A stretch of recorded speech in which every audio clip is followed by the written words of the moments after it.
il faut savoir qu'aujourd'hui, beaucoup d'innovations thérapeutiques qui vont venir vont être issues effectivement des thérapies géniques, qu'elles s'appliquent d'ailleurs à des pathologies rares ou à des pathologies peut-être un peu moins rares. Deuxièmement, on a une vraie compétence scientifique et technique en France sur les thérapies géniques.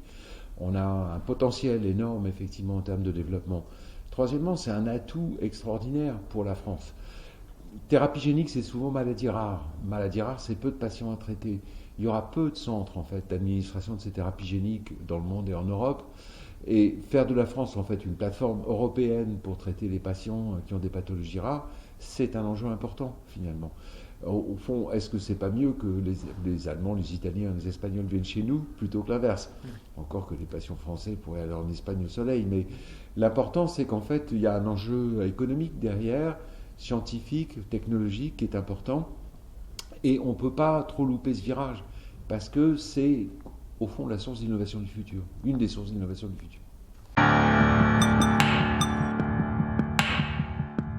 Alors, là, on est en débat là-dessus au sein de notre petit groupe de travail. L'enjeu économique est assez facile à appréhender. Pourquoi? Notamment, effectivement, dans le cas des pathologies rares, en fait, que ce soit des pathologies pour les enfants ou des adultes, c'est qu'apparemment, elles apparaissent dans beaucoup de cas comme des solutions curatives. Autrement dit, elles offrent une solution où on peut se débarrasser du fardeau de la maladie pour la vie entière d'individus. Donc ça, la valeur économique, même simplement en termes d'années de vie gagnées, est énorme. Donc par les outils classiques de l'analyse économique, on peut démontrer que ce sont des investissements très rentables, voire plus rentables par exemple que l'investissement dans certains traitements anticancéreux actuels. Il y a une autre approche qui consiste à dire, au-delà du fait que vous redonnez une vie normale à des gens, et que ça a de la valeur en soi, vous redonnez une vie normale, ça veut dire qu'effectivement ils peuvent aller à l'école, ils peuvent aller à l'université, ils peuvent acquérir un capital intellectuel, éducatif, ils peuvent travailler et produire, etc. Donc il y a aussi une valeur sociétale d'ensemble. Et bon, on peut espérer aussi que si vous développez ces fameux plans thérapie génique, si vous développez le potentiel français en matière d'innovation thérapeutique, de développement, de production et d'administration, vous créez de la valeur en fait économique globale pour le PIB.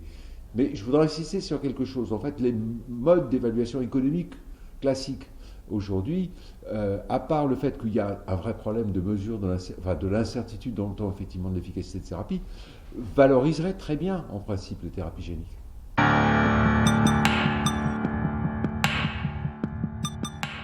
On est bien clair, on parle de mode de financement, pas de mode d'évaluation. Hein. Le mode de enfin, ça dépend des cas. En fait, c'est assez curieux parce que on peut penser, enfin, si vous prenez une thérapie génique qui finalement vous permet d'éradiquer une pathologie sur une population finalement qui n'a pas beaucoup de cas, disons 50 cas, etc. En principe, on doit être capable en France, malgré le prix des thérapies géniques, d'absorber ce choc budgétaire. Si vous prenez par exemple une pathologie qui a, disons, 50 malades en fait, de façon courante en France, même s'ils sont traités à 1,5 million d'euros, ça ne représente pas des montants extrêmement importants.